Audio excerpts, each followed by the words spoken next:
Cinema 4D Release 25 is here with a fresh look and a fantastic set of features. Let's explore the highlights in the fall release.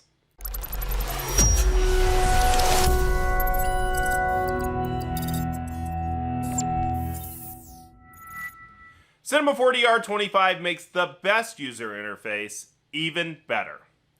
An updated scheme and icon set offer a fresh modern spin on Cinema 4D's classic look. This new look is designed to intuitively communicate what's important, while minimizing distractions to put more focus on your artwork. New dynamic palettes change their content based on the current document mode, the active tool, or the active object. The Asset Browser, Timeline, Coordinate Manager, and Material Manager all fly out from hot corners around the viewport. These enhancements to our GUI technology power new layouts that make great use of space and ensure that the tools you need are always close at hand. I've always loved that Cinema 4D allows you to easily switch between multiple projects, making it easy to copy and reference other elements. Now it's even easier to see what files you have open and switch between them thanks to browser-like tabs at the top of the window. Another great new usability improvement comes in the Attribute Manager's many numeric entries. Often you need to enter a specific value, but usually you just want to tweak things a bit. And now you can just click and interactively drag any numeric field to change the value. To mix a bit more precision with your creativity, click into the field and use the up-down arrows. The position of the cursor will determine the precision of the change, so you can easily dial in changes that are both big and small. The Asset Browser introduced in S24 offers easy access to your own objects, materials, and other assets, in addition to a huge library of content that comes with your Maxon One or Cinema 4D subscription. In fact, we've added assets every month since the launch of S24, and you'll continue to see more assets added on an ongoing basis. You can always browse what's new via the New Content Smart Search. With R25, the Asset Browser now supports presets as well, and you can search, manage, and share presets just like all the other content. Of course, there's extensive support for all your favorite C4D presets, including color swatches, gradients, cap and bevel profiles, spline curves, and brushes. There's also a new simplified browser mode that lets you easily dock a searchable palette of specific assets into your layout for easy access. Or if you just want quick access to one specific asset, you can add it directly to any icon palette.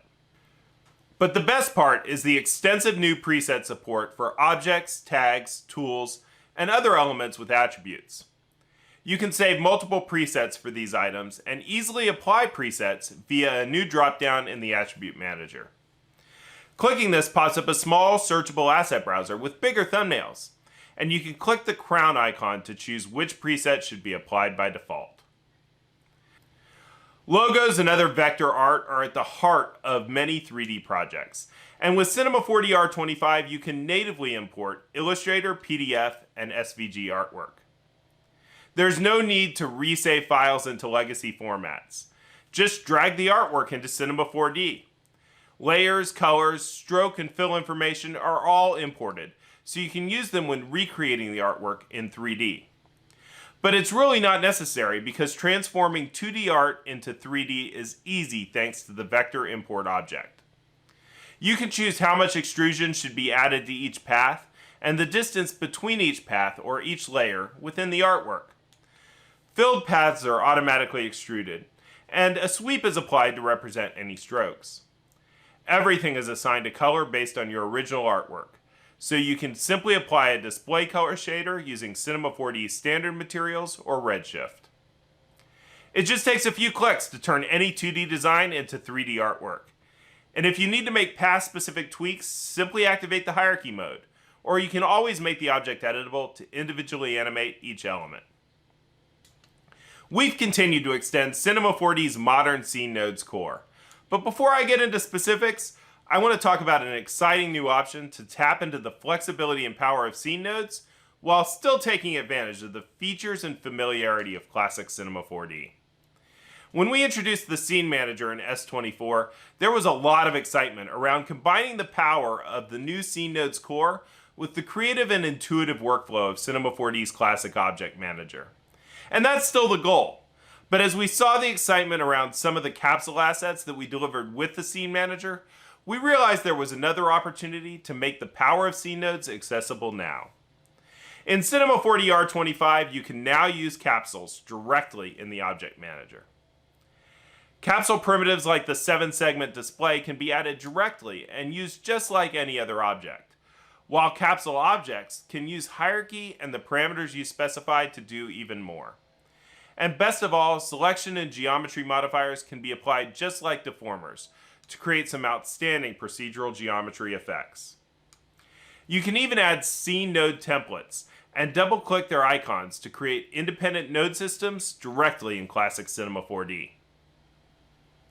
It's all the parametric power you love about Cinema 4D and the extended functionality of plugins, without the hassle of ensuring that they're installed or supported wherever you're working or rendering. The power of capsules in classic C4D really shines with the new data integration feature.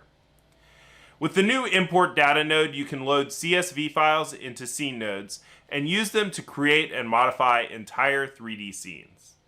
Or you can simply use provided capsules from the Maxon Asset Library to visualize the data in creative ways, from bar charts to pins and flight paths on a globe.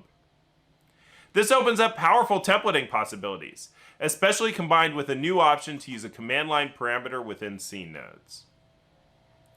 Splines are so important in the Cinema 4D workflow, and now you can create and modify splines within the scene nodes core.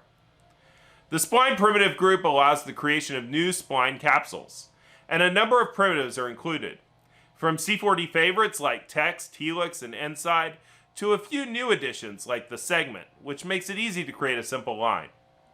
Of course, that's just the beginning of the powerful effects and capsules you can create with splines inside scene nodes.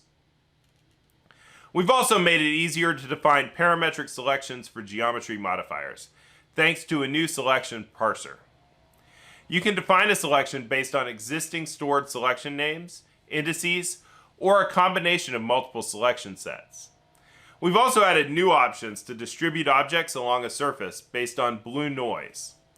This allows you to arrange objects semi-randomly with minimal overlap, and it's great for representing cell packing or other natural distributions of objects along a surface.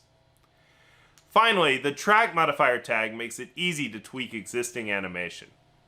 You can adjust timing easily for an object, or an entire hierarchy, and limit the effect to specific tracks. Use the scaling to speed up or slow down animation, or the posterize mode to create a stop motion effect. The spring mode makes it easy to add secondary animation, and the smoothing mode can iron out wrinkles in motion capture animation.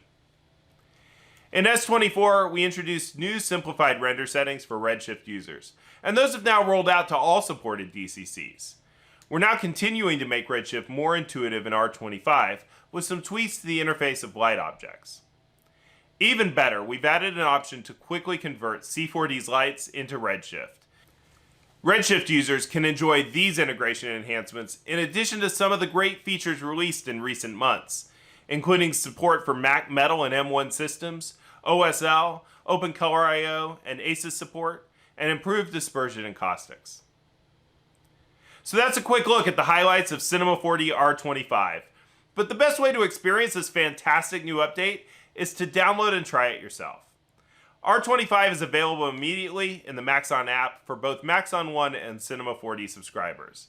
And you can install it alongside any other Cinema 4D version to experience the new UI and features without interrupting production. If you aren't a subscriber and you want to try out the new features, you can start a Maxon One trial via Maxon app and explore all the great new workflows and technology in the Maxon family this fall.